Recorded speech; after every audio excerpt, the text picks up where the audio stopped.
Boa noite, igreja. Graças a Deus, estamos reunidos mais essa noite. Quero convidá-los a abrir a palavra de Deus em Mateus, capítulo 9, a partir do versículo 35.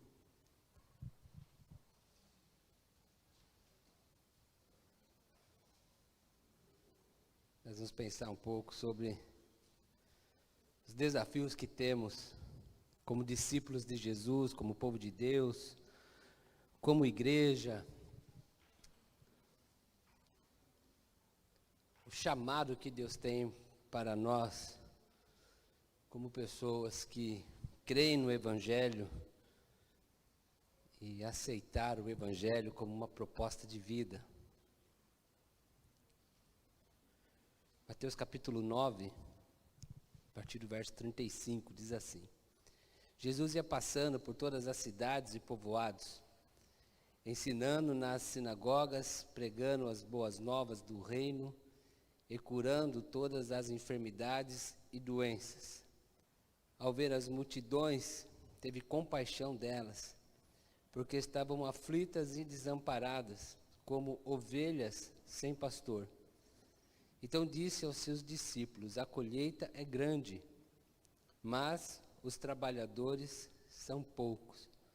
Peçam, pois, ao Senhor da colheita que envie trabalhadores para a sua colheita. Amém? Hoje o sermão acho que vai ser um pouquinho diferente do que costumo, pelo menos foi diferente do preparo, né? Foi diferente do que costumo preparar. Não que eu não dei uma estudada também no texto, né? Tenho dois amigos aqui presentes hoje, estou muito feliz com a presença deles, o pastor Alonso, e aí tem que dar uma estudada no texto, né? E o padre Maciel também. Muito obrigado pela presença de vocês, é muito especial e significativo para mim ter vocês aqui hoje, tá bom? Padre Maciel, Alonso com a família toda, né? A Lívia, o André e o Pedro.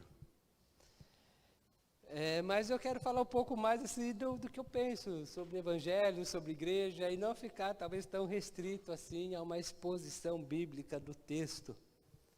Até pelo significado desse dia para mim, o significado desse dia para a igreja, o significado desse dia, dessa data aqui, para aquilo que Deus tem colocado no meu coração e na minha história e tudo mais. Então esse texto, ele está encerrando podemos chamar assim, uma sessão dentro do Evangelho de Mateus.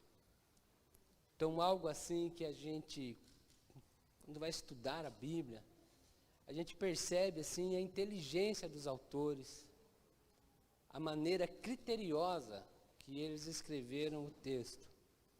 Eu tenho repetido uma frase aqui, ultimamente mais vezes, mas desde que cheguei. Aí hoje então eu quero confessar uma coisa, eu aprendi essa frase com o pastor Alonso. Nada na Bíblia está por acaso. Nada está por acaso. Um texto, por exemplo, dentro do Evangelho de Mateus, quando você vai ler o Evangelho de Mateus, um milagre está na sequência de outro, não é por acaso. Não foi aleatoriamente que Mateus colocou os textos nessa forma organizada.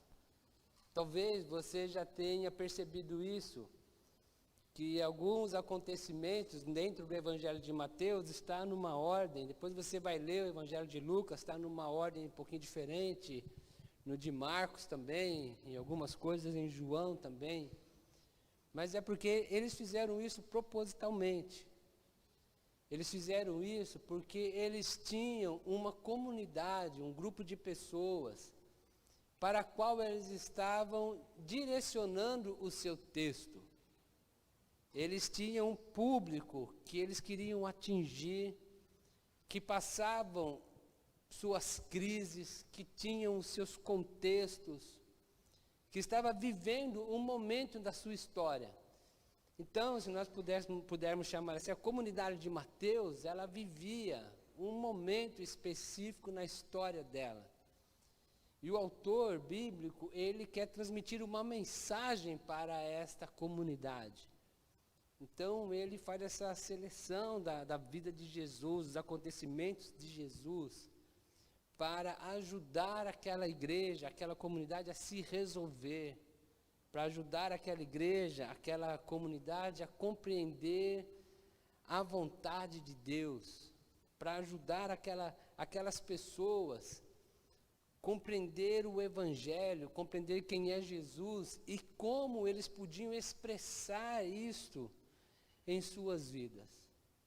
Então daí nós já temos assim uma pista enorme para nós, que queremos viver de acordo com o Evangelho, e que talvez o mais correto seria dizer assim, que queremos viver o Evangelho.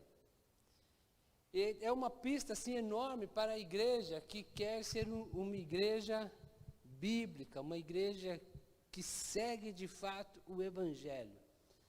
Não que os outros textos não sejam importantes, mas a nossa chave para tudo isso é olhar para a vida de Jesus. É conhecer Jesus. É compreender o acontecimento de Jesus na história. E tudo o que ele significou para aquelas pessoas, tudo o que ele significou dentro daquele contexto, a maneira como que ele viveu, as pessoas que ele tocou, a maneira com que ele amou, o que ele ensinou, o que ele fez. E quando nós conhecemos o Jesus histórico da Bíblia, nós aprendemos a aplicar esses princípios desse Jesus histórico na nossa história.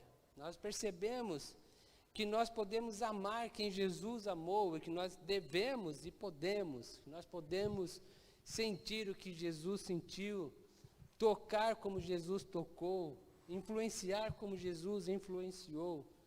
Então, se nós tínhamos comunidades que tinham as suas crises, e esses autores decidiram então ajudar essas comunidades nas suas crises, eles pensaram o seguinte: só tem uma maneira dessas pessoas aprenderem a ser igreja, só tem uma maneira dessas pessoas aprenderem a ser discípulos de Jesus, é elas conhecendo Jesus, elas sabendo pelo que Jesus viveu, elas saberem pelo que Jesus morreu. E a partir de então, dessa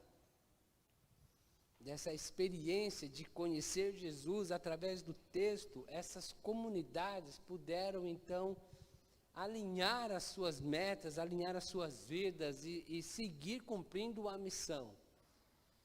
Então é isso que acontece conosco. É claro que nós temos a fé, nós não desconsideramos em nada, como o Mateus começou aqui, a ação do Espírito Santo em nós, essa parte mística da fé. Mas se nós queremos viver o Evangelho autêntico, então nós precisamos olhar para Jesus como ele foi revelado nesses textos. E aprendemos então a ser discípulos de Jesus, porque ser discípulos de Jesus é nos tornarmos parecidos, semelhantes a Jesus. É esse o alvo da nossa vida aqui. É nos tornarmos semelhantes e parecidos com Jesus. É amar o que ele amou, é chorar pelo que ele chorou, é viver pelo que ele viveu e morrer pelo que ele morreu. Então, isso é ser um discípulo autêntico de Jesus. Então, esse texto, ele não está aqui por acaso. Então, você vai seguindo o Evangelho de Mateus, é a apresentação do seu nascimento, enfim. No final do capítulo 4, no 2 e 3, nós temos a história de João Batista. Depois do capítulo 4, a tentação de Jesus. E Jesus então começa a chamar os seus discípulos e desafia os seus discípulos a segui-lo. Porque a partir do momento que eles decidissem seguir Jesus, eles teriam suas vidas transformadas. Eles se tornariam pescadores de homens. Se você é um pescador de peixe e agora você vive para pescar peixe, Agora você é um pescador de homens, você vive para pescar homens. Então o que o texto está dizendo ali é que haverá, a pessoa que segue Jesus, há de ter uma mudança na sua maneira de enxergar a vida. A pessoa que conhece Jesus há de ter uma mudança na sua maneira de enxergar o mundo. A pessoa que segue Jesus há de ter uma mudança no propósito da sua vida. O seu propósito da sua vida agora são pessoas. Não são mais coisas. Não são mais peixes. Não é mais a ganância, ou seja lá o que for. Ou o corpo, ou enfim. São pessoas. Jesus está dizendo para aqueles discípulos, se vocês me seguirem, haverá uma mudança na maneira de vocês compreender a razão pela qual vocês estão aqui na Terra. Vocês vão ter a cosmovisão de mundo de vocês, de vida. Cosmovisão de mundo é uma redundância de termos, né? Cosmovisão já é visão de mundo, né? A cosmovisão de vocês vai mudar, a visão de mundo de vocês vai mudar.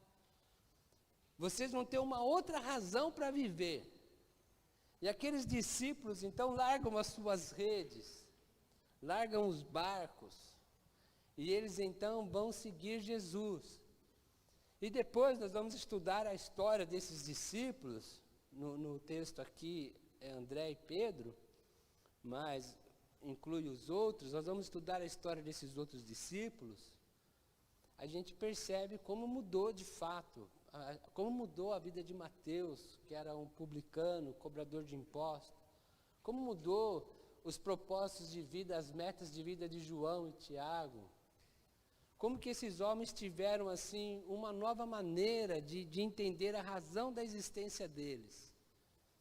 Então quando nós lemos isso, vocês agora vão se tornar pescadores de homens, Jesus está dizendo para nós, se vocês querem me seguir, vocês precisam saber que há de ter uma mudança na maneira com que vocês enxergam o mundo, a vida, as pessoas, as coisas. Vai mudar a maneira com que você se relaciona com tudo isso, a maneira com que você compreende tudo isso, a maneira com que você absorve tudo isso.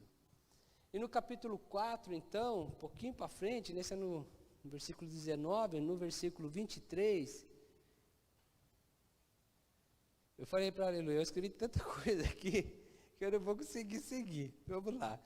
Capítulo 4, versículo 23, tá assim, Jesus foi por toda a Galiléia ensinando nas sinagogas.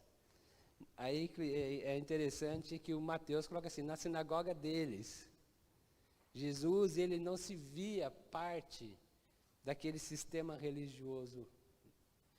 E Mateus, o autor do texto, ele não enxergava Jesus como parte daquele sistema religioso. Por isso que ele coloca na sinagoga deles, daquelas pessoas, pregando as boas novas do reino e curando todas as enfermidades e doenças entre o povo.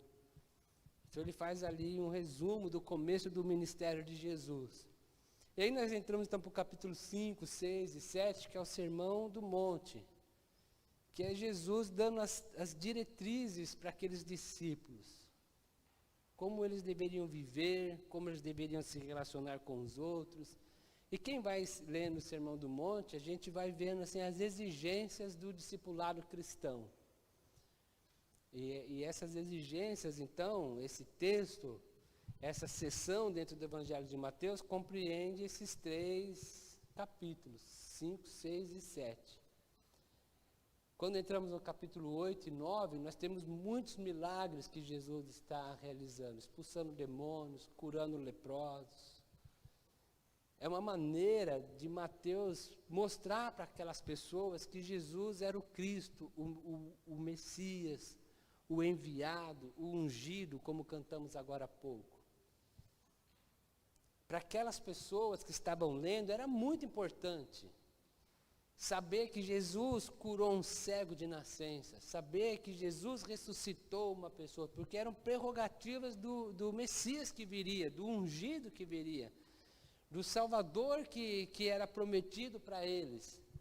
Então, esses milagres que são contados não são por acaso.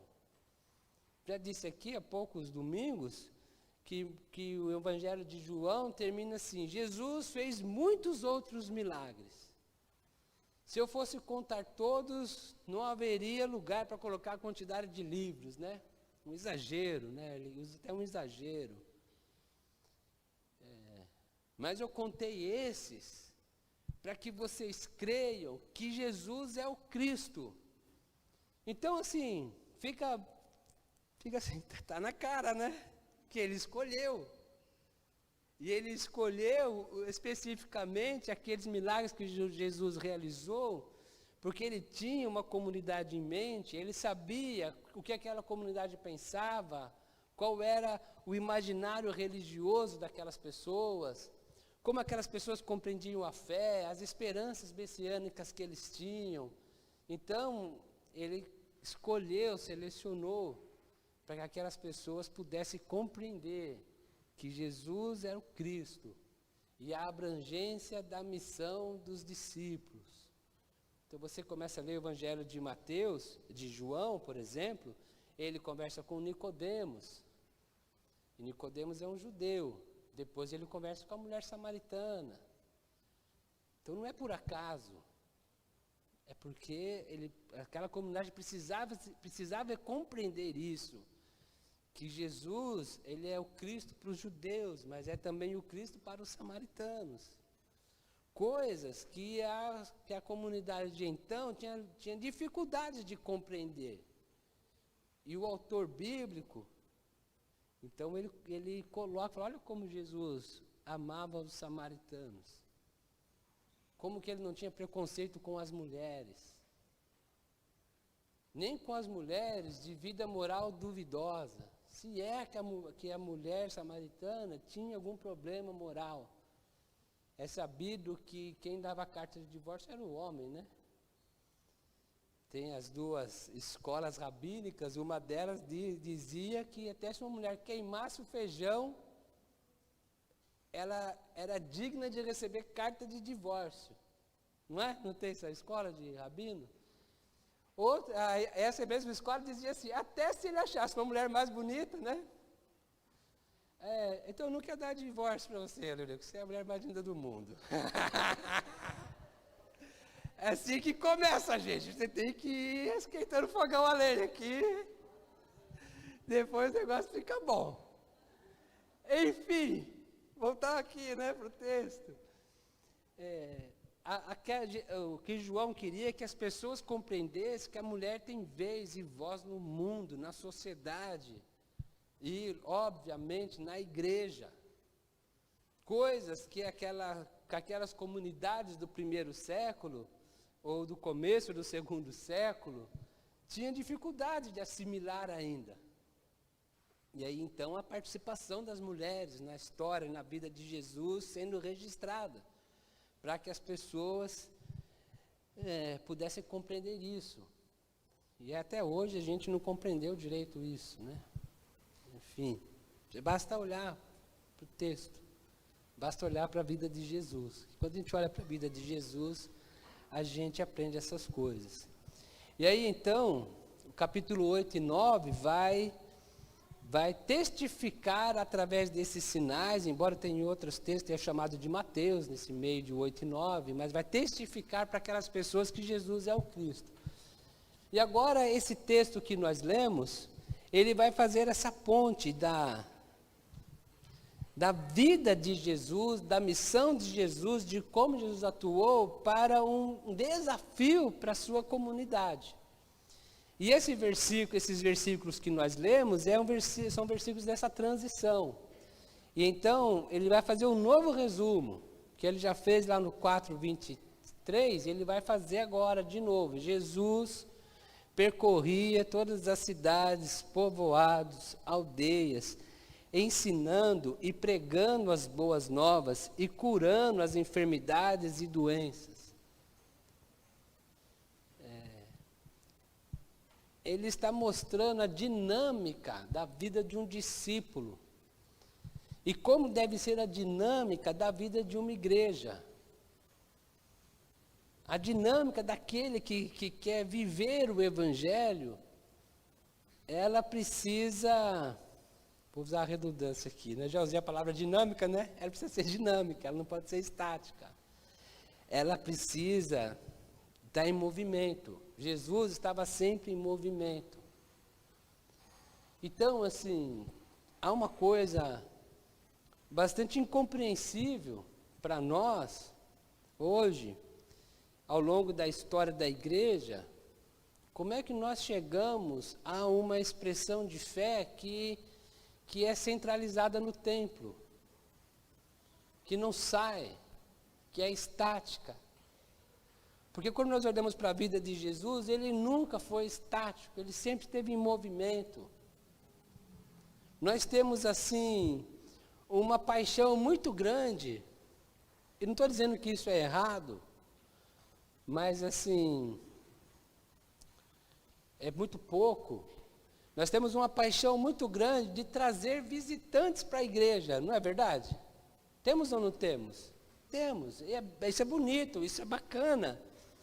Mas, assim, quando nós lemos a Bíblia, a nossa paixão maior não deveria trazer visitantes para a igreja, é irmos onde estão as pessoas, porque era isso que Jesus fazia. O ministério de Jesus, ele não era assim norteado em levar pessoas para o templo. Você não vê isso em momento algum na vida de Jesus.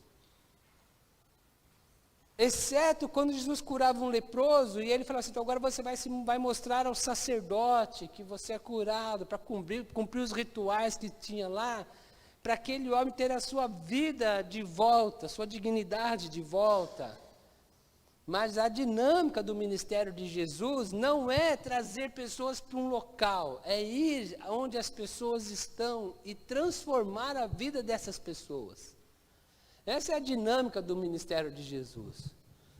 No capítulo 10, então, ele vai mandar os discípulos irem de 2 em 2, os 70 lá, mas vocês vão onde as pessoas estão. E vocês vão transformar a realidade da vida daquelas pessoas. Vocês vão curar os enfermos. Vocês vão ensinar o reino de Deus para elas, os princípios do reino de Deus, para que elas apliquem em suas vidas. Vocês vão expulsar os demônios. Então, a missão que Jesus dá à igreja, que ele deu para os seus discípulos e da igreja, trazia assim as implicações de uma transformação física nas pessoas. A constituição física das pessoas eram transformadas, a dignidade lhe era devolvida, a atuação social dessas pessoas era transformada, era melhorada. Então você tem lá um cego, que ele não tem como trabalhar, ele é um mendigo, ele não consegue contribuir para a sua família, que também tinha suas necessidades. Quando esse cego tinha um encontro com Jesus, ele era transformado, ele era curado, a sua realidade social era transformada. Aquele texto lá, né, que ele deixa a capa, ele deixa tudo, porque ele não precisa mais mendigar. Agora ele é protagonista da sua história. Ele pode trabalhar, ele pode ter a sua dignidade.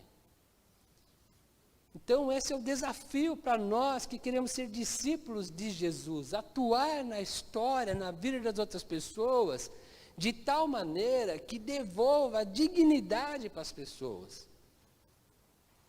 Nós, assim, gostamos de fazer ação social.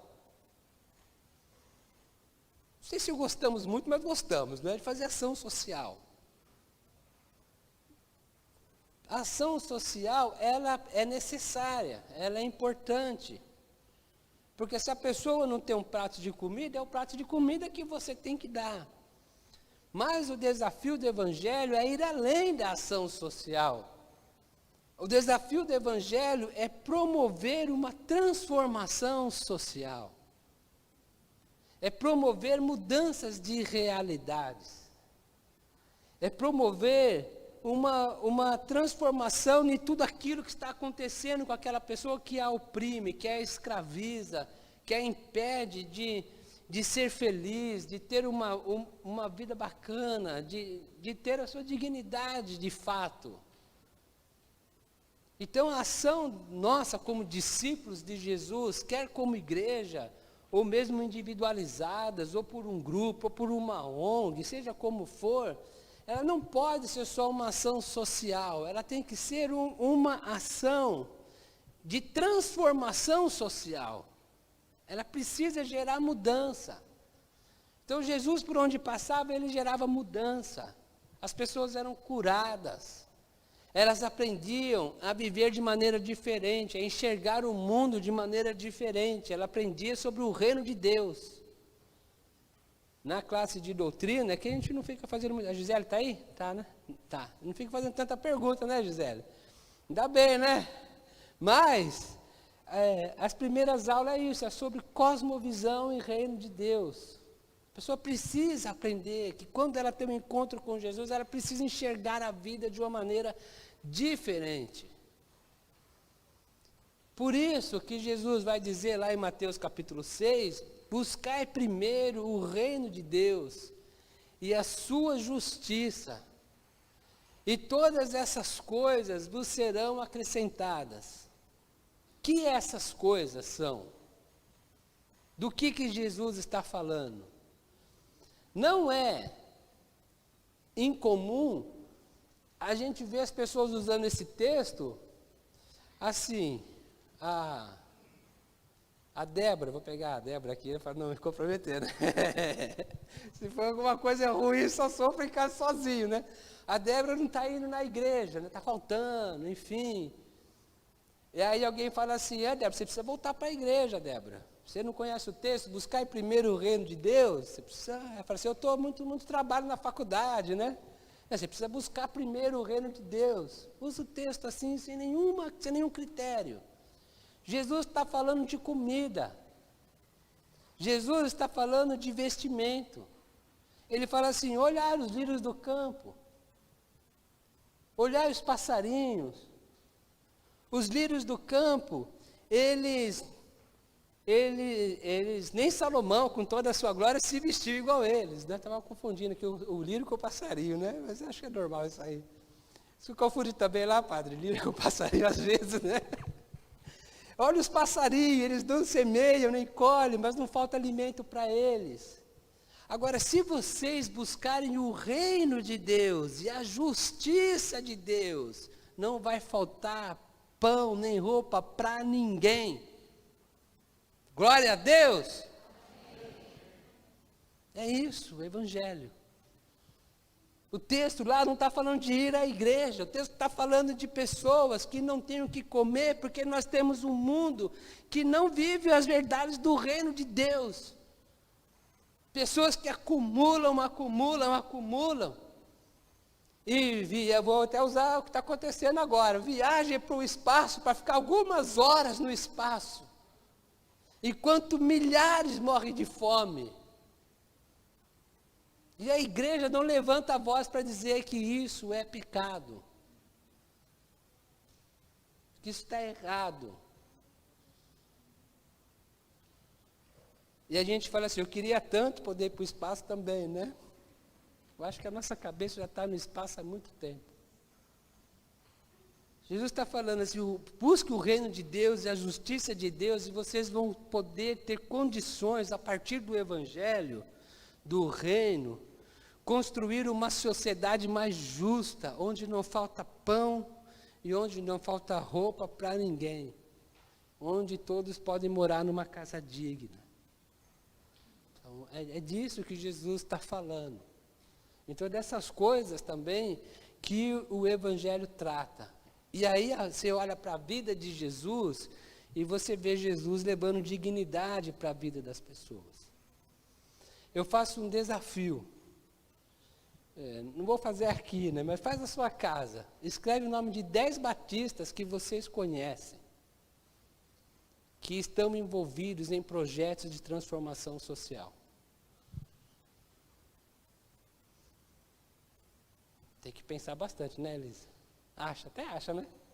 Pegar assim, um cenário maior, né? Até acho. A gente tá perdendo assim a linha do Evangelho. É significativo aquele texto de João 5, quando Jesus vai para uma festa, e em vez dele ir para a festa, ele vai para o tanque de Betesda, onde estão os mendigos, onde estão as pessoas doentes. Tem a crendice lá que o anjo chacoalha a água, né? E Jesus cura um homem. Depois Jesus vai para o templo. Ninguém está dizendo que é errado ter uma igreja, ter uma comunidade, nada disso. E é interessante que depois, quando ele está lá no templo, ele encontra o homem, né? Ele nem fala para o homem ir, não precisa. Não precisa a igreja ficar convidando visitante, é só viver o Evangelho que as pessoas são atraídas pelo Evangelho. Seja aqui, seja lá na Católica, seja onde for. As pessoas são atraídas pelo amor. As pessoas são atraídas pela justiça, pelo Evangelho. Depois Jesus encontra lá, e o homem ainda cagueta Jesus, né? Dedo duro, miserável, né? Foi esse aqui que me curou. Enfim. Mas, assim, quantas vezes nós fazemos isso ao longo de nossa vida cristã? Em vez de vir para as celebrações, nós passamos onde estão as pessoas necessitadas e carentes primeiro, e ajudamos essas pessoas. Já citei o Alonso aqui, agora eu vou citar o Padre Maciel, né? Esses dias nós conversando, nós estávamos assim falando sobre como nós temos dificuldade de tocar de fato a vida das pessoas, como igreja. Como nós temos essa dificuldade de gerar assim, uma transformação, um impacto mesmo. Então, algumas coisas que a gente precisa assim, dar uma repensada, né? Algumas coisas que a gente precisa refletir. E olhando para a vida de Jesus, para o ministério de Jesus, ele passava nos lugares, ele não estava estático num lugar. E ele causava transformação física, causava transformação social, transformação espiritual. Os demônios que estavam ali na pessoa eram expulsos. E aí, há aqueles que vão interpretar demônios como só aqueles seres diabólicos mesmo, mas também são aqueles nossos demônios que nos oprimem, que nos impedem de ser quem fomos criados para ser, que nos impedem de sermos imagem e semelhança de Deus. E nós nos vamos odiando o próximo, e nós vamos sendo egoístas, e nós vamos sendo rancorosos, e nós vamos sendo toma lá da cá, né? Falou, levou, violentos. Somos violentos com a nossa fala, somos violentos com os nossos olhares, somos violentos com os nossos gestos, somos violentos com os nossos posts no Instagram, no Facebook, no Twitter e em todo lugar. E aí nós precisamos ser libertos desses demônios, todos, para que a gente possa expressar a humanidade com a qual nós fomos criados para expressar. Vou repetir de novo, né? Prometo não repetir mais. Nosso desejo deve ser sermos humanos. Porque é sendo humanos é que nós vamos ser quem nós fomos criados para ser. A gente não tem que querer ser anjo. Né? Porque se Deus quisesse que você fosse anjo, Rosângela, tinha te criado anjo, mas Deus te criou ser humano. Então é isso. Sermos humanos uns com os outros, as nossas relações em tudo. Quando nós somos humanos, nós expressamos a imagem e semelhança de Deus, porque foi no ser humano que Jesus imprimiu a imagem e semelhança de Deus. E nós precisamos então construir esta humanidade que expressa a imagem e semelhança de Deus. Quando nós saímos Nós percebemos que as pessoas, elas estão desesperadas. Quando nós saímos, nós percebemos que as pessoas estão carentes. Quando nós saímos, nós percebemos que as pessoas estão sensíveis. Hoje, esta igreja está vivendo assim, um dia atípico, né? Porque é o dia da despedida do pastor, então a igreja vai ficar sem pastor. E o texto fala disso, né? De ovelhas sem pastor. Mas não é desse tipo de relação que o texto está falando. De uma comunidade de fé que tinha um pastor e que está ficando sem pastor. O texto está falando de uma humanidade que sofre e não tem quem cuide dela. De uma comunidade que tem as suas carências e não tem quem cuide dela. Então, se a gente sair daqui depois e for ali na praça, provavelmente a gente vai encontrar os mendigos ali. Pessoas, ovelhas que não tem quem cuide delas. Ovelhas sem pastor.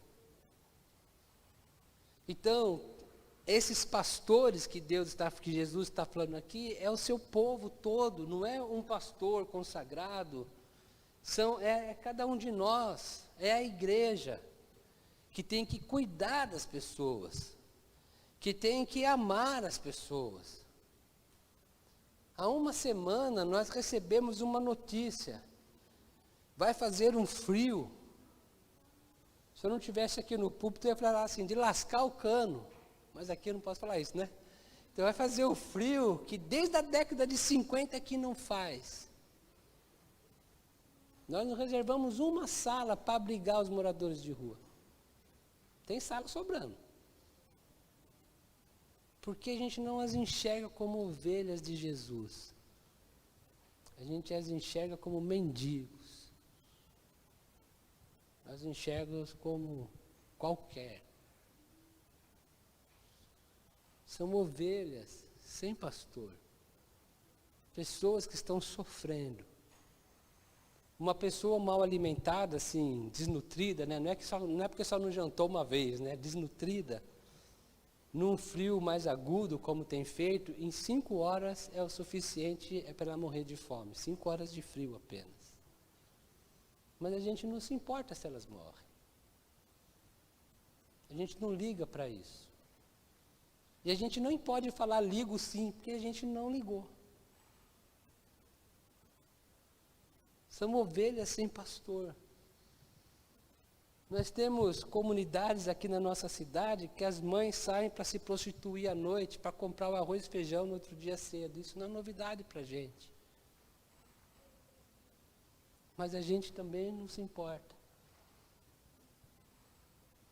A gente não enxerga essas mulheres como ovelhas sem pastor. A gente não enxerga essas mulheres como pessoas que precisam ser cuidadas, que precisam ser amparadas, que precisam ser amadas, que precisam ser abraçadas, que precisam ser acolhidas. A gente fala mal delas. E elas falam mal da gente porque a gente não cuida delas. E a gente cria essa sociedade violenta, de um falar mal do outro. Mas nós deveríamos as enxergar como ovelhas do Senhor Jesus. Nós precisamos enxergar que essas pessoas são chamadas por Jesus de ovelhas dele. E Jesus nos chama de pastores, as igrejas de pastores que deveriam estar lá cuidando dessas pessoas, ajudando essas pessoas. Enfim, a gente racionaliza tudo, quer justificar tudo. E eu conheci uma pessoa que eu fui ajudar, não quis me ajudar, e você não ajuda mais ninguém, né? O pastor Paulo Capelletti, ele tem um testemunho de uma mulher que ele ajudou e ela era uma prostituta. E ele foi falar com ela estava numa janela, ela jogou uma laranja podre na cara dele. E aí ele pegou, entrou na casa dela e falou assim, você fez a coisa mais errada do mundo, porque eu não vou mais te deixar em paz, até você deixar eu cuidar de você. E ele ia sempre lá ajudar essa mulher, dava comida para essa mulher, ajudava, e era sempre dessa maneira que ela tratava ele. Até um dia que ela estava sentada numa escada chorando, e ele sentou do lado dela e falou assim: eu tenho um projeto de vida diferente para você, você não quer? Ela falou: eu quero. E essa mulher teve a sua vida transformada. Porque o Paulo Capelletti enxergou aquela mulher como uma ovelha de Jesus. E ele decidiu que ia ser o pastor dela. E decidiu cuidar dela. Então todos nós somos pastores. Talvez padres, né? Se for aplicar lá, né, padre? Todos nós. A igreja de Jesus é chamada para pastorear o mundo. Os carentes, os necessitados. E aí eu estou usando assim esses exemplos de pessoas carentes, mas existem outras carências. Carências afetivas, carências emocionais. E que não está restrito apenas a uma população de que também tenha carência financeira. Os mais abastados também têm as suas carências. Também são ovelhas de Jesus que precisam de pastores que cuide delas, que apacenta elas, que as ame, que as ajude em todas as suas necessidades. A gente lê o Evangelho de Lucas. Me deram 1 hora para pregar hoje, né? Gostei. A gente lê o Evangelho de Lucas. Vocês já perceberam assim que tem lugar que o mendigo cego está depois que Jesus sai de Jericó e em Lucas está antes? Então é proposital essas coisas. A gente lê o Evangelho de Lucas e Jesus está indo para Jericó. E aí ele chega na beira do caminho, tem um cego lá pedindo esmola. Aquele texto bem conhecido, né? Jesus, filho de Davi, tem misericórdia de mim. E as pessoas mandam o cego ficar quieto. E Jesus chama o cego. Então só ali tem uma coisa, acontece algo assim extraordinário. Extraordinária, porque a pessoa traz o cego para Jesus, e Jesus faz o seguinte: o que você quer que eu te faça? Olha que coisa linda. Primeiro, Jesus dá voz ao oprimido. Ele dá voz para aqueles que todo mundo manda ficar quieto. Então o homem está gritando: Jesus, filho de Davi, tenha misericórdia de mim. E todo mundo fala: fica quieto, cego, não incomode o mestre. Você está atrapalhando o culto, né? Enfim, aí Jesus, quando trazem o homem para ele, Jesus fala assim: você pode falar assim. Jesus dá voz. Aqui o mundo tira a voz, não dá voz. E Jesus pergunta: o que você quer que eu te faça? Então vocês já viram assim como a gente faz nossos projetos sociais? Aqui a irmã Adriana, né? A irmã Maria Antônia, a irmã Olga, que é do social hoje, aqui na igreja. Então vamos fazer um projeto social, sei lá, achar um lugar aqui, né? Lá na Curvinha. Aí a gente vem aqui na igreja, faz um desafio. Quem quer participar do projeto social lá da Curvinha? Aí vem aqui aquele grupo. E a gente senta aqui, elabora o projeto. Aí a gente pega esse projeto pronto e quer enfiar a goela abaixo daquelas pessoas. É assim, é assim, é assim, e as pessoas não atendem. Aí você fala: está vendo como esse povo não quer nada? Mas por que a gente não fez o contrário? Não foi lá e perguntou: o que vocês precisam? O que vocês querem que eu te faça? Eles vão falar. E a gente vai poder ajudar exatamente na necessidade delas. Porque nós fomos evangelizados, especialmente os protestantes, né, pelos estadunidenses e europeus. E então nós somos evangelizados com a seguinte mentalidade: é o que tem que leva para aquele que não tem. Então, assim, eu já vi testemunhos de missionários norte-americanos, estadunidenses. Tenho muito carinho por eles, reconheço tudo que eles fizeram por nós, né? Mas eles falam assim, eles começam a falar assim: até tomar banho nós tínhamos que ensinar as pessoas, né? É uma mentalidade colonialista. E a gente agora quer transferir isso, a mentalidade colonialista. Tem que respeitar a cultura das pessoas, tem que respeitar a maneira que as pessoas enxergam a vida. Tem que perguntar para elas o que de fato elas precisam, o que elas querem que nós façamos a elas. Não é querer enfiar a nossa maneira de pensar goela abaixo. Aí você lá faz um negócio uma vez, nunca mais volta. Jesus deu voz para aquele homem. E Jesus perguntou o que aquele homem queria. Mas aí Jesus terminou de dar dignidade a um mendigo, aí ele encontra Zaqueu, que é o homem mais rico da cidade. E Jesus salva o rico. Que interessante isso. Jesus não tem preconceito com ninguém. Jesus não tem preconceito com ninguém. Jesus veio para todos. Jesus não tem preconceito racial. Quem tem preconceito racial não conhece Jesus. Não conhece Jesus. Ele pode conhecer assim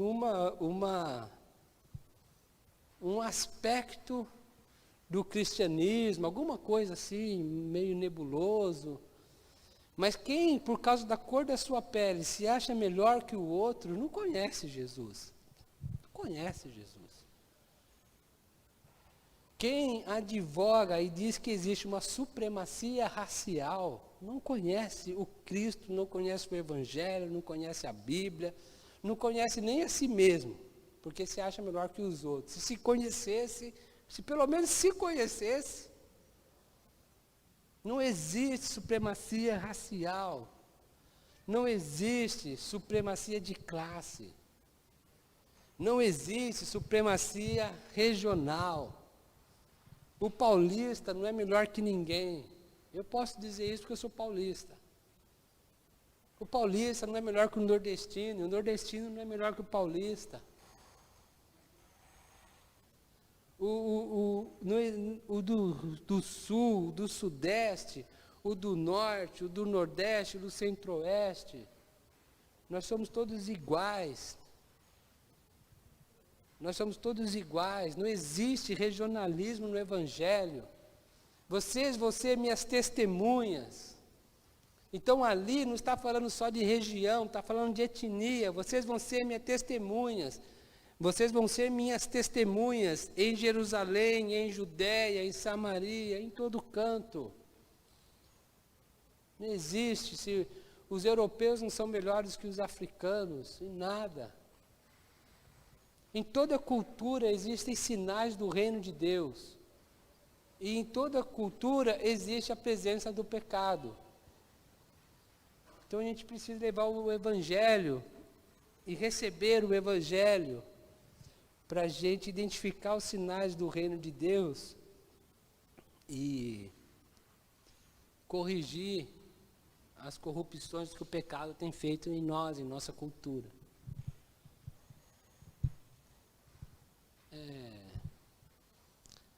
Há culturas africanas que são riquíssimas, lindíssimas, mas que nunca nos são ensinadas.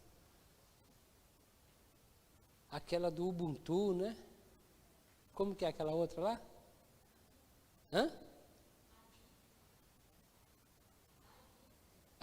Os adinkras, né? Tem uma cultura africana que diz assim, o antropólogo lá fez uma corrida para pegar a bala, né?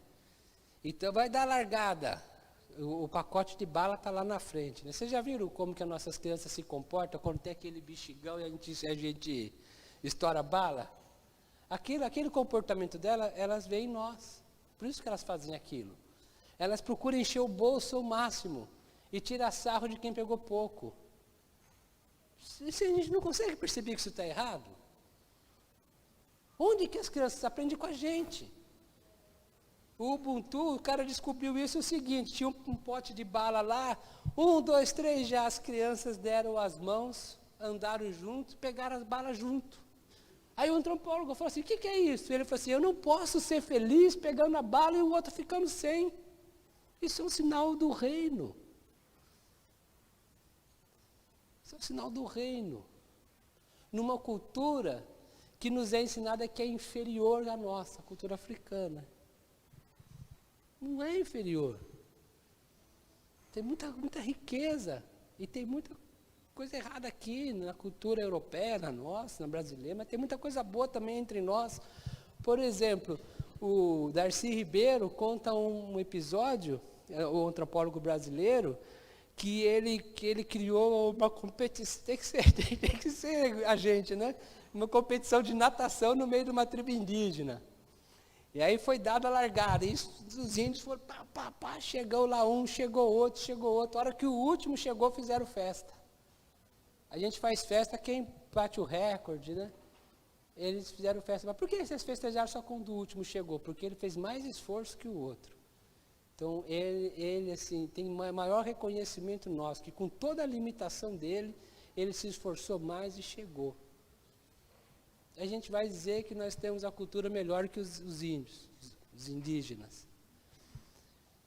Então Jesus, ele não tem, o evangelho é para todos, porque somos todos iguais, a cruz nos nivela. Nós somos todos iguais. Não existe ninguém melhor, ninguém pior, ninguém custou uma gota de sangue a mais de Jesus. Todos nós somos comprados, lavados, remidos, perdoados pelo mesmo valor, pelo mesmo preço. Somos iguais diante de Deus. Temos o mesmo meio de receber a graça, de receber o perdão, de conversar com Deus, de nos relacionarmos com Deus. E se alguém vai falar que tem um meio melhor, então já desconfie. Um meio único, desconfie. Porque para o Evangelho somos todos iguais. O texto diz que Jesus ia por todos os lugares, transformando aquelas pessoas, porque ele enxergou as pessoas como ovelhas sem pastor, que precisava de uma comunidade que as acolhesse, que as amparasse, que as ajudasse, porque a religião de então não fazia isso, o governo de então não fazia isso, o Império Romano massacrava, e as pessoas estavam feridas, machucadas, precisando de alguém que cuidasse delas.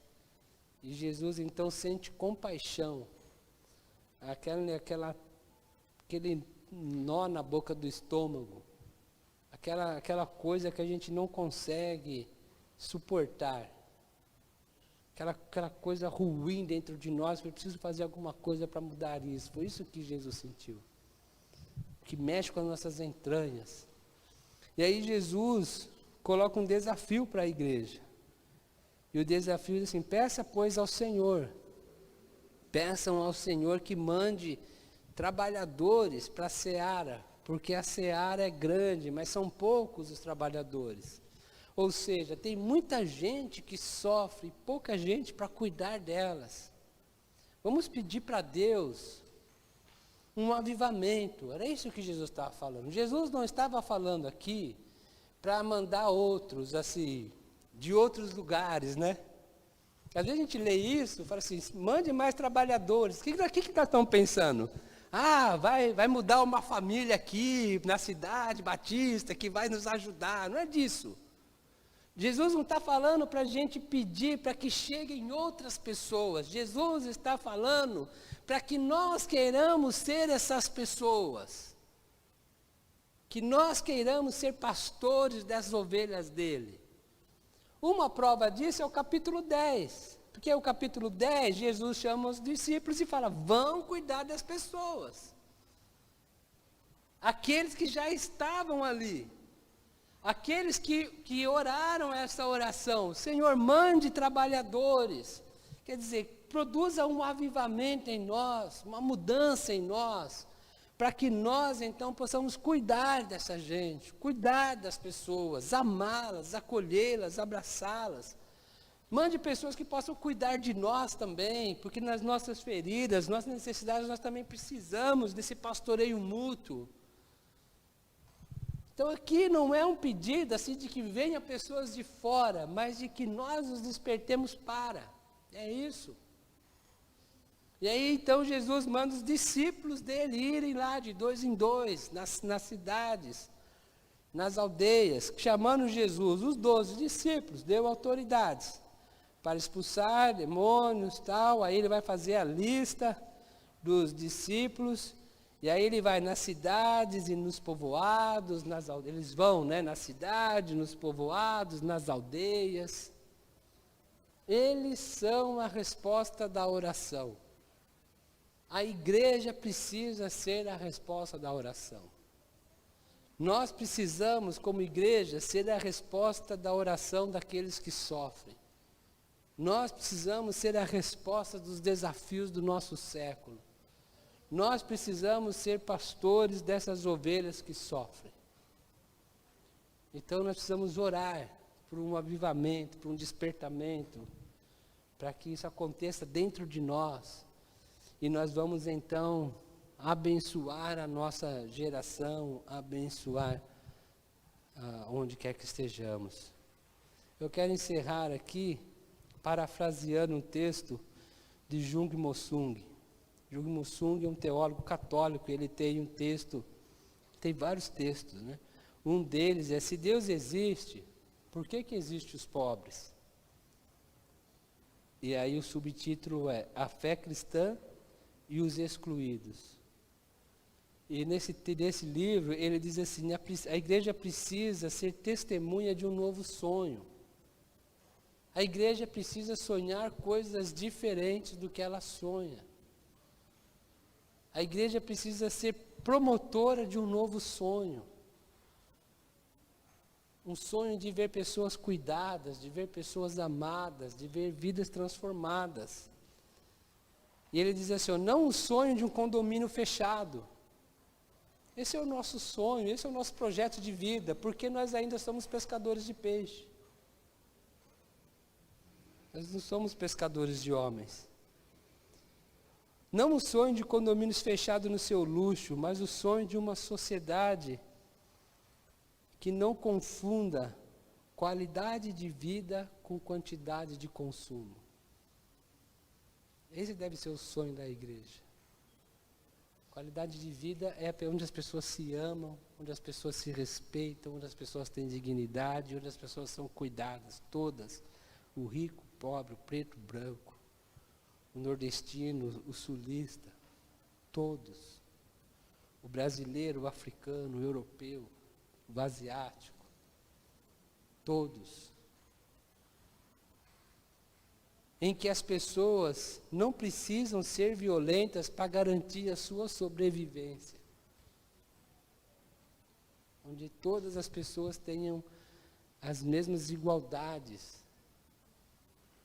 Onde nós não tenhamos uma meritocracia injusta.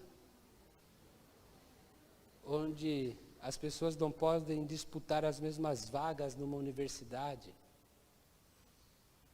A gente pega um aluno aqui do ESA e pega um aluno do Cajatão. Eles têm o pé de igualdade para disputar uma vaga numa universidade?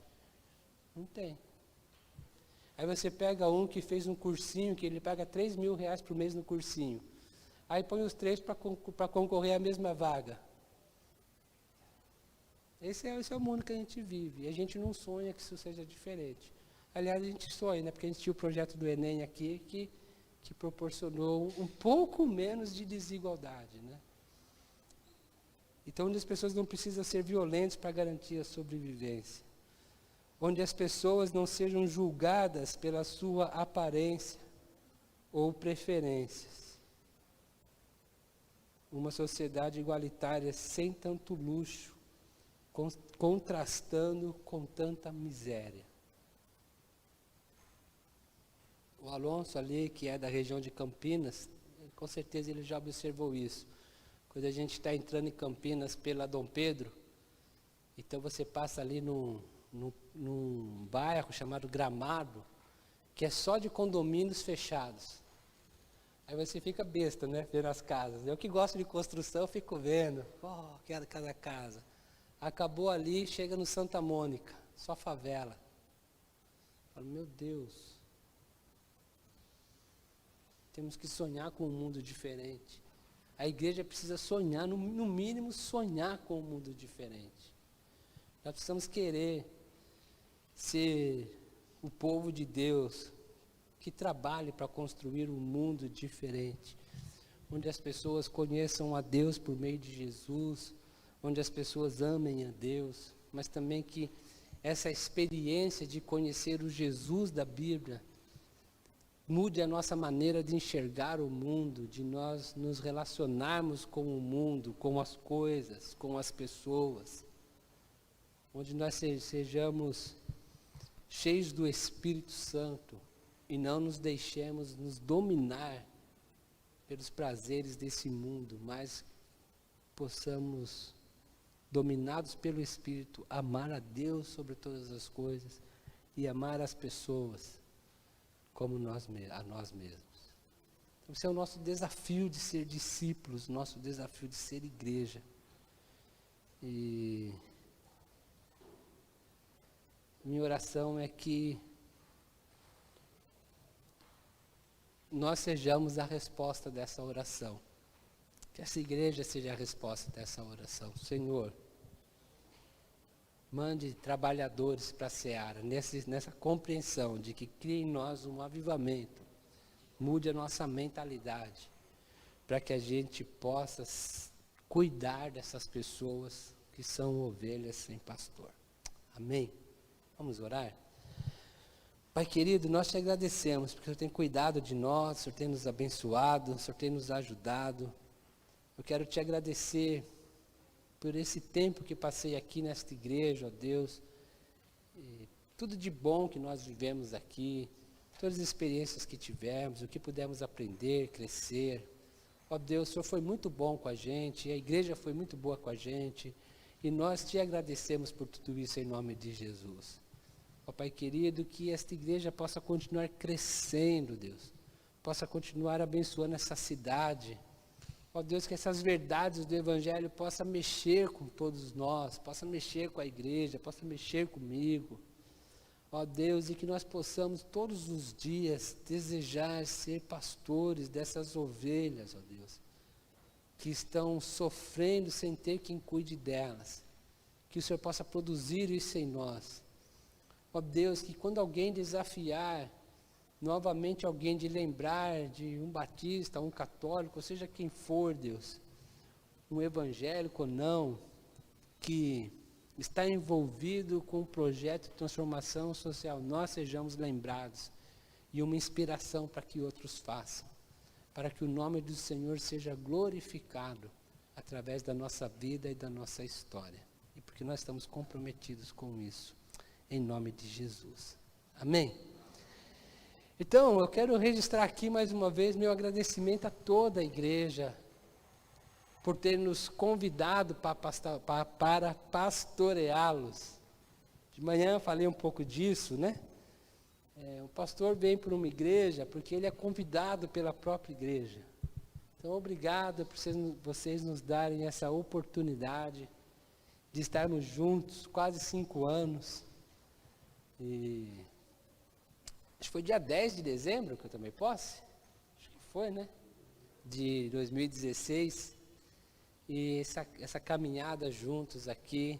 A maneira que vocês nos amaram, a maneira que vocês me amaram, amaram a minha família.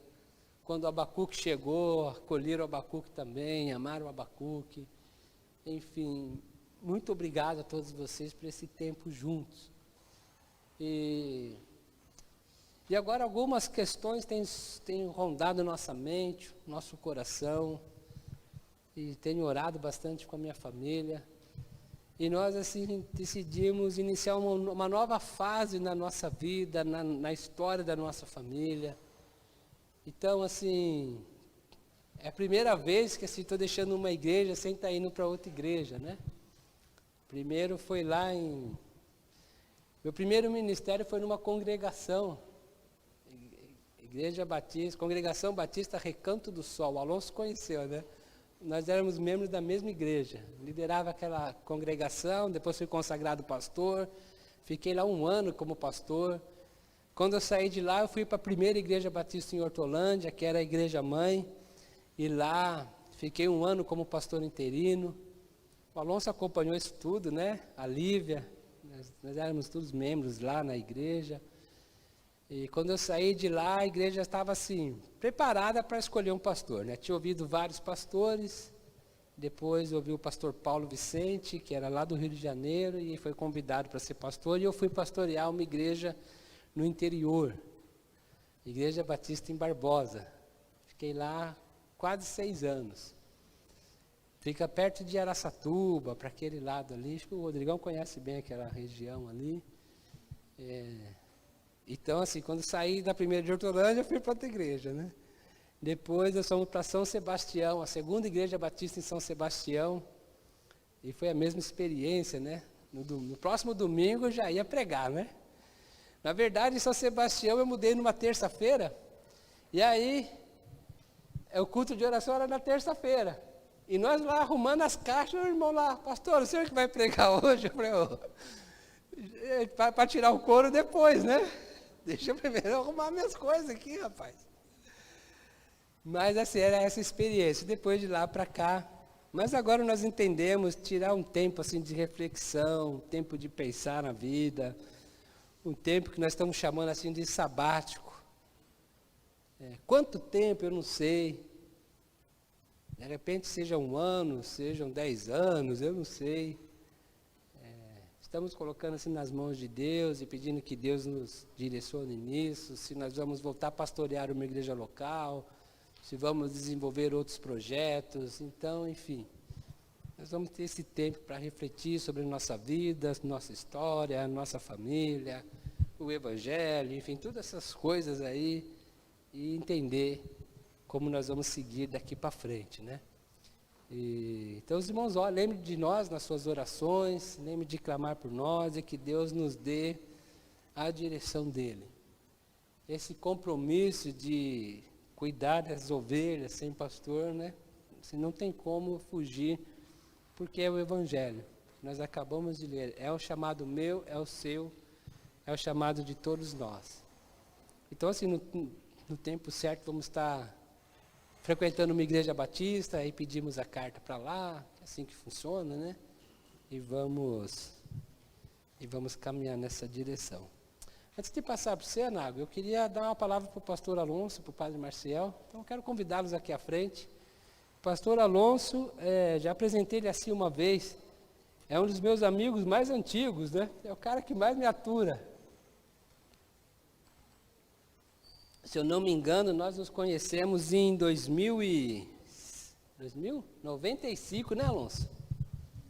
Por aí, né? Faz um tempinho. E o padre Maciel, esse ano, né?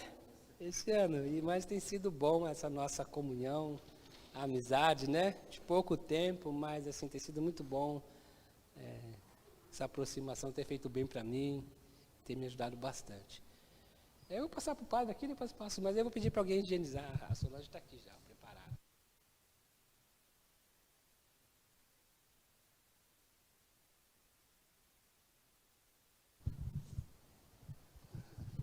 Então, uma boa noite a todos, todas. Eu estou aqui pela amizade, né, por essa amizade mesmo, né? Nós tivemos a oportunidade de estarmos juntos, conversando, dialogando. O tempo foi curto, porém eu estava pensando a questão do tempo, porque existe o tempo cronológico, mas tem o tempo de Deus, né? Então nós tivemos um momento forte de encontro e foi um tempo de Deus também. Então, também não, principalmente, né? Então, isso marcou bastante, né? Nós temos uma pessoa muito católica que trabalha aqui, né? E ela falou, padre, me tratam muito bem lá, né? Então, vocês deram um bonito testemunho, assim. E o pastor Márcio trata muito bem, o senhor precisa conhecer ele. Aí, um dia eu estava passando ali e falei assim, hoje eu vou conhecer o pastor Márcio, né? Foi a primeira vez que eu vim aqui. Fui muito bem acolhido, e depois nós tivemos, então, a oportunidade de estarmos juntos. E eu estava ali, é muito bom, eu gosto muito, porque sempre quando a gente está em algum lugar, qualquer lugar que nós vamos, então, a gente está lá na frente, tudo, e eu gosto de ficar sentado ali ouvindo, como é gostoso, gostei de ouvir o senhor falar, tanto quando nós estivemos aqui, lá, e a gente percebe a profundidade profundidade teológica, a profundidade bíblica, a profundidade humana. Né? E isso é muito importante. Enquanto falava, né, eu pensava que Jesus, né, e isso eu sempre medito, Jesus, quando ele falava dele mesmo, né, ele falava o Filho do Homem. Né? Sempre quando ele falava o Filho do Homem, que é Ben Adam, né, o Filho do Homem, valorizando essa questão da humanidade. Eu acho que nós precisamos valorizar essa dimensão que o Senhor tanto falou, valorizar essa dimensão, porque é aí também que habita a possibilidade da amizade, da aproximação e de tudo mais. Então eu queria dizer assim, se o tempo cronológico foi curto, né, mas o tempo de Deus, esse encontro que nós tivemos, esses momentos que nós tivemos, foi um tempo forte, um tempo que entra na eternidade, o tempo de Deus. Então, muito obrigado pela amizade. E estou também porque eu já passei em paróquia em Registro, depois fui para Jacupiranga, depois voltei para outra paróquia em Registro. E cada vez que a gente sai, né, cada vez que a gente vai, porque somos humanos, não é tão simples, né? A gente se mostra forte, a gente se mostra, mas dentro da gente, o coração da gente, cada vez que a gente sai, o coração da gente fica partido. Então, eu estou aqui também, né, nesse sentido, de estar junto, né? E eu gostaria, por fim, né, eu gostaria de fazer uma oração por vocês, pela igreja, né, que vocês prosperem em tudo, né, em tudo. E eu gostaria de lembrar a Gálatas, né? Então, Paulo evangelizou, e onde ele ia formando comunidades, e aí vinha um grupo chamado judaizantes atrás, dizendo assim, não, está errado, Paulo está ensinando errado, você tem que circuncidar, você tem que seguir a lei, você tem que fazer isso, tem que fazer aquilo. E aí, passado um tempo, e aqui começaram a dar problema, divisão, começou a dar problema. Aí Paulo foi lá em Jerusalém, né? E a memória de Atos dos Apóstolos, então Atos dos Apóstolos tem uma memória diferente. Lucas vai dizer assim, eles chegaram a um acordo, apenas não a questão das carnes sacrificadas, do sangue, da união ilegítima, isso foi a memória de Lucas. Mas Paulo mesmo, e aí eu peguei a Bíblia até para confirmar novamente, né? Paulo mesmo em Gálatas, a única lembrança que ele tinha era o seguinte, eles nos apoiaram em tudo, a coluna da igreja, Pedro, João, nos apoiaram em tudo. A única coisa, essa é a lembrança de Paulo, a única coisa é essa, que nós não nos esquecêssemos dos pobres. Então, que essa igreja, né, venha outro pastor, que a igreja prospere em tudo, mas não esqueçam dos pobres. E ao pastor Márcio, então, que esse tempo seja um tempo de Deus. E me despertou também algo bonito quando falava, por fim, agora eu termino. Me despertou algo bonito quando falava assim, será pescador de homens.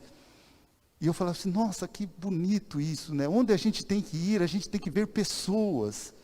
Né? A gente não pode ver o outro como objeto, a gente não pode ver o outro com ambição, a gente tem que ver no outro pessoas.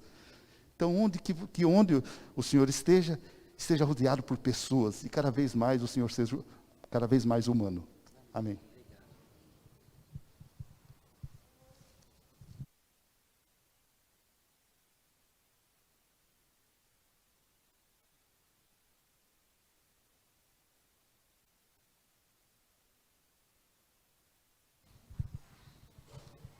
Obrigado, pastor Márcio.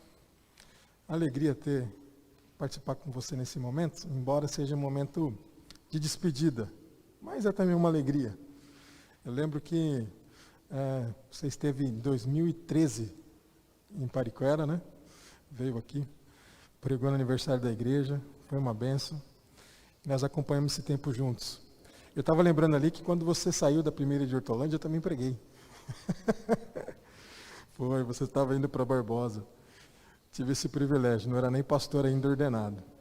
Então eu quero agradecer a Deus pela sua vida, pela vida da Aleluia, dos seus filhos, por esse tempo juntos. Foi um privilégio ter você aqui na região, um privilégio mesmo. Você ajudou a gente no Ministério de Casais lá na igreja, começando. Foi uma peça fundamental para isso. Ajudou também a denominação aqui na região e principalmente na cidade. Conseguiu juntar os batistas, não só de Cajati, mas da região inteira. Fazer um evento que marcou a vida da igreja e marcou também a região. Então, assim, tem muitas coisas que eu gostaria de dizer, mas eu não vou tomar muito tempo porque avança. Mas eu quero agradecer ao Senhor pela sua vida mesmo e dizer que aonde você colocar os seus pés, o Senhor está contigo. Você tem sido bênção, bênção mesmo, na minha vida, no meu ministério, na minha família. E que esse tempo sabático possa ser algo do coração de Deus para ti. Porque com o seu ministério, com a sua vocação, com as suas habilidades, com os seus dons, com os seus talentos, Ele não vai deixar você quieto. Com essa força de integralidade do Evangelho, Ele não vai deixar você quieto muito tempo. Então essa é a minha oração ali enquanto você falava. Que o Senhor possa fazer o seu tempo contigo e a sua caminhada. Então muito obrigado mesmo, viu? Obrigado mesmo pela parceria. Quer orar por nós? Vamos? Vamos ficar de pé?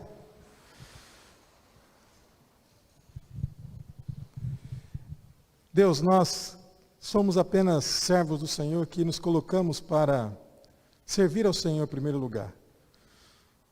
Alguém que entendeu o Evangelho, interiorizou isso, fez com que as pegadas de Cristo fossem reproduzidas na nossa vida, embora com a nossa maneira, nosso momento histórico, mas ainda olhando para o Senhor Jesus. Obrigado, Pai, porque durante esse tempo aqui, de quase 5 anos, o pastor Márcio e sua família conduziu esse ministério da maneira dele, mas assim guiado pelo Senhor, com seus dons, com seus talentos, mas guiado pelo Senhor. Que a igreja, Pai, como já foi falado aqui, reconhece isso e agradece ao Senhor por isso. Que ele, ó Pai, possa ter condições de caminhar com a sua vida, com o seu ministério, no seu tempo, Pai, no tempo que o Senhor determinar para ele. Obrigado, Deus, porque foi bênção na nossa região, foi bênção na denominação, deu um ótimo e um belo testemunho na cidade. O Senhor abençoou isso. Prova de que nós temos o Padre Maciel junto aqui no púlpito da igreja. E como isso é importante, porque marcou a vida dessa igreja também de uma maneira positiva. Nós queremos te agradecer, porque o seu Espírito sabe o melhor para cada um de nós. E ele fala com a gente.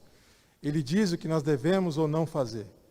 E nós aqui, crendo que o Senhor falou com o pastor Márcio, com a sua família, nós queremos desejar de todo o nosso coração que o Senhor esteja abençoando todos os seus passos, para que Ele possa sempre glorificar ao Senhor na sua vida. É assim que nós oramos em nome de Jesus. Amém, Pai.